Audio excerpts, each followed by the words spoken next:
اچھا حافظ صاحب،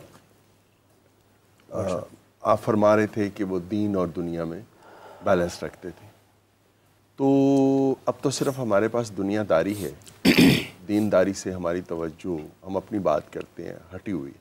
تو دین اور دنیا کو بیلنس جو ہے وہ کیسے رکھا جا سکتا ہے؟ اللہ تعالیٰ بسم اللہ الرحمن الرحیم ہمیں انبیاء علیہ السلام اور نبی کریم صلی اللہ علیہ وآلہ وسلم کی مبارک سنتوں پر عمل کرنے کی توفیق عطا فرمائے. جب ہم حضرت داؤد علیہ السلام کو یاد کرتے ہیں اور حضرت سلیمان علیہ السلام کو یاد کرتے ہیں تو دو تین چیز، ایک چیز، صرف ایک، دو نہیں، صرف ایک چیز کے اوپر جو آج قرآن کریم سے ہے. اللہ تعالیٰ قرآن میں فرماتے ہیں کہ فَتَبَسَّمَ ضَاحِكًا مِّن قَوْلِهَا وَقَالَ رَبِّ أَوْزِعْنِي أَنْ أَشْكُرَ نِعْمَتَكَ الَّتِي أَنْعَمْتَ عَلَيَّ وَعَلَىٰ وَالِدَيَّ وَأَنْ أَعْمَلَ صَالِحًا تَرْضَاهُ وَأَدْخِلْنِي بِرَحْمَتِكَ فِي عِبَادِكَ الصَّالِحِينَ. اب چونکہ ہم اس مبارک مہینے میں ہیں تو اللہ تعالیٰ نے ہمیں موقع بھی دیا ہے کہ ہم قرآن کے پیغام کو عام کریں، اور یہی ہماری بنیادی ذمہ داری ہونی چاہیے. تو جیسا کہ انبیاء کے ہمیں واقعات ملتے ہیں قرآن میں، تو کیا صرف یہ واقعات یاد کرنے کے، یہ سنانے کے لیے نہیں ہے بات صاحب. مولانا صاحب جس طرح سے وہ علوم کے بات کے اوپر انہوں نے جو اوصاف انبیاء کرام کے بیان کیے نا، تو مجھے تو وہ مومنین کے اوصاف لگے، عدل کی بات کی اور پھر ایمان کی بات کی. اب یہ محترمہ اس کی کیا یہ بات کرنے کی حد تک ہے؟ اب یہ جو آیت مبارکہ ہے، اگر اس کا ترجمہ پڑھیں تو وہ کہتے ہیں کہ تو سلیمان اس کی بات پر مسکرا کر ہنس پڑے اور عرض کی کہ اے میرے رب، آپ نے اس کا ترجمہ سننا ہے، جی صرف اس کا ترجمہ سننا ہے اور اس کی روح تک پہنچنا ہے. آپ دیکھیے گا ہوتا کیا ہے. جی تو اے میرے رب کون کہہ رہا ہے؟ حضرت سلیمان علیہ السلام، جن کے والد گرامی کون ہیں؟ حضرت داؤد علیہ السلام کہہ رہے ہیں حضرت سلیمان علیہ السلام کہ اے میرے رب، وقال ربی اوزعنی ان اشکر نعمتک التی انعمت علی وعلی والدی وان اعمل صالحا ترضاہ وادخلنی برحمتک فی عبادک الصالحین. اے میرے رب مجھے توفیق دے کہ میں تیرے اس احسان کا شکر ادا کروں، اس احسان کا شکر ادا کروں جو تو نے مجھ پر اور میرے ماں باپ پر کیا، اور توفیق دے کہ میں وہ نیک کام کروں جس پر تو راضی ہو. کیا بات! کون فرما رہے ہیں؟ جناب سلیمان، حضرت سلیمان علیہ السلام، جن کے والد گرامی حضرت داؤد علیہ السلام ہیں. اور مجھے اپنی رحمت سے ان بندوں میں شامل فرما جو تیرے خاص قرب کے لائق ہیں. اللہ اکبر. اب یہاں پر جو بات قابل غور اور توجہ کی مستحق ہے جی کہ حضرت سلیمان علیہ السلام اللہ سے فرما رہے ہیں کہ یا اللہ مجھے شکر کرنے کی توفیق عطا فرما.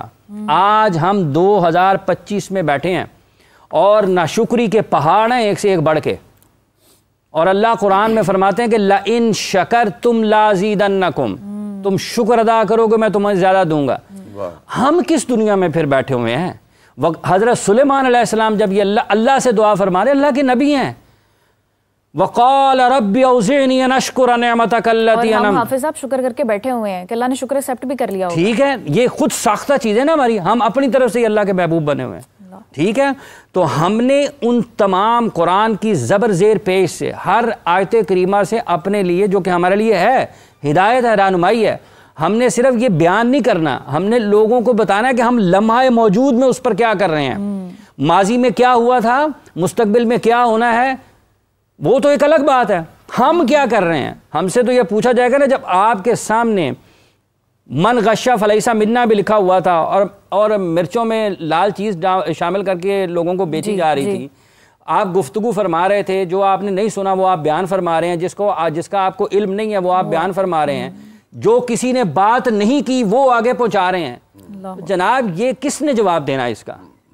تو ہمیں اس شکر کی جو فضیلت ہے جس کو اللہ تعالیٰ نے قرآن کریم میں فرمایا اور حضرت سلیمان علیہ السلام کی دعا ہے جو کہ قرآن مجید میں ہے، تو ہمیں ذرا اپنے گریبان میں جھانکنا چاہیے کہ ہم کتنا شکر کرتے ہیں. ہر وہ شخص جس کے پاس کمی ہے کسی چیز کی، وہ اوپر والوں کو دیکھتا ہے، وہ کام نہیں کرتا، وہ گھر بیٹھ کے صرف ان کو برا بھلا کہنا شروع کر دیتا ہے. اگر کسی کے رشتہ داروں میں کسی کے پاس اللہ کی رحمت ہے، اس کے پاس کچھ زندگی کی آسائشیں زیادہ ہیں، اس کا دن کے 24 گھنٹے میں سے زیادہ تر وقت یہی سوچنے میں گزرتا ہے اس کا بیڑا غرق کیسے کرنا ہے.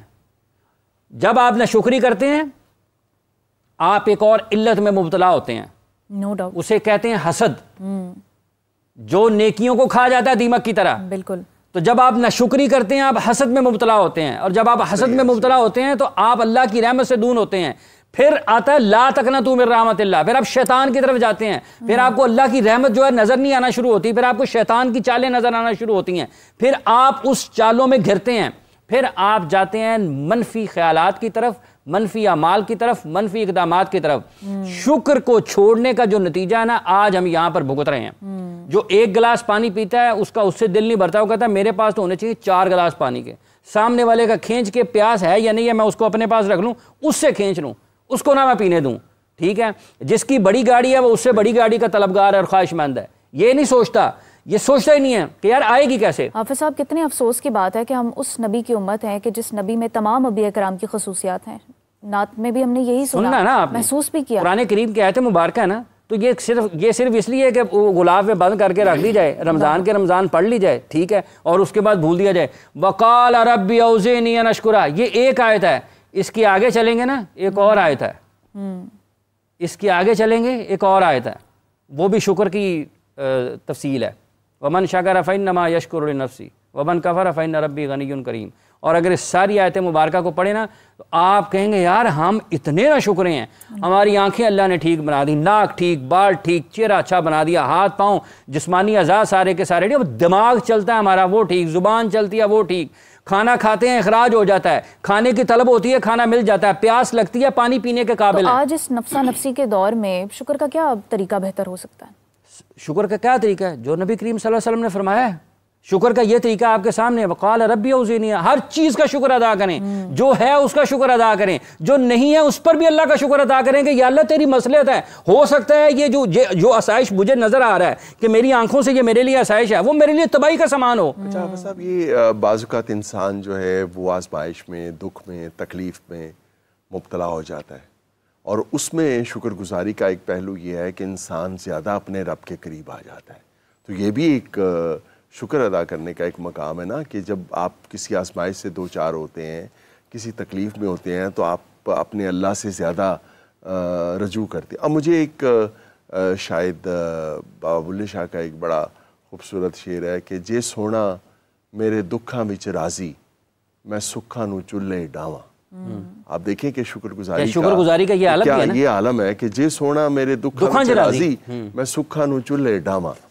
تو ہمارا بہت بڑا المیہ یہ ہے کہ ہم لوگ, یہاں حضرت واصف علی واصف سے پوچھا تھا کسی نے کہ خوش قسمت کون ہے, تو آپ نے فرمایا جو اپنی قسمت پہ خوش ہے وہ خوش قسمت ہے.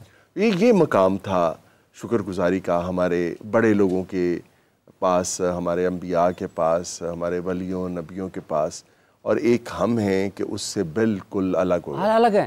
اللہ تعالیٰ قرآن میں فرماتے ہیں کہ وَلَنَبْلُوَنَّكُمْ بِشَيْءٍ مِّنَ الْخَوْفِ وَالْجُوعِ وَنَقْصٍ مِّنَ الْأَمْوَالِ وَالْأَنفُسِ وَالثَّمَرَاتِ وَبَشِّرِ الصَّابِرِينَ. ٹھیک ہے, قرآن کریم کی آیت مبارکہ بچوں کو یاد ہونی چاہیے, بڑوں کو بھی پتہ ہونا چاہیے. جو آپ نے ذکر کیا کہ ہم شکر اگر کریں, اگر مشکل ہے تو اللہ کے قریب جانے کا ہے نا. بھٹ صاحب ہماری اکثریت کیا کرتی ہے, اگر خدا نخواستہ کوئی بیمار ہے نا, اس نے یہ نہیں دیکھنا کہ یار یہ بیماری تو مجھے میرے گناہوں کو جھاڑ سکتی ہے, میری غلطیوں سے معافی کا ایک سبب بن سکتی ہے, مجھے اللہ کے قریب کر سکتی ہے. ایسے لوگ بھی ہیں جو کرتے ہیں, لیکن اکثریت ایسے لوگوں کی بھی ہے جو کہتے ہیں تویز ہو گئے, بابا جی تویز ہو, شک کی بیماری میں مبتلا ہو جاتے ہیں, وہ دوسری طرف چلے جائیں گے. اب ان کو گھیرنے کے لیے اور ایک پورے کا پورا جال ہے, وہ وہاں پر بیٹھا ہوا ہے. اب جب آپ کو یہ یقین ہو کہ مشکل آئی ہے تو یہ مجھے اللہ کے قریب کرنے کے لیے مشکل آئی ہے, جب آپ کو مشکل آ گئی ہے تو پھر تو آپ کو ہونا کہ یار ٹھیک ہے میرے سے غلطی ہوئی ہے, اللہ تعالیٰ نے مجھے موقع فراہم کیا ہے واپسی کا, رجوع کا موقع فراہم کیا کہ میں اپنے اللہ کے قریب ہو جاؤں, میں اللہ کو یاد کروں کہ یا اللہ تو ہی میرا مشکل کشا ہے. دیکھیں جب جناب سلیمان جیسے نبی جو ہیں وہ اللہ تعالیٰ کا قرب مانگ رہے ہیں, تو پھر ہم جیسے مانگے کیا ہیں, ربی اوزعنی ان اشکر, یا اللہ مجھے اپنے قرب کے بندوں میں شامل فرما دے. سبحان, کیا بات ہے, قرب کے بندوں میں.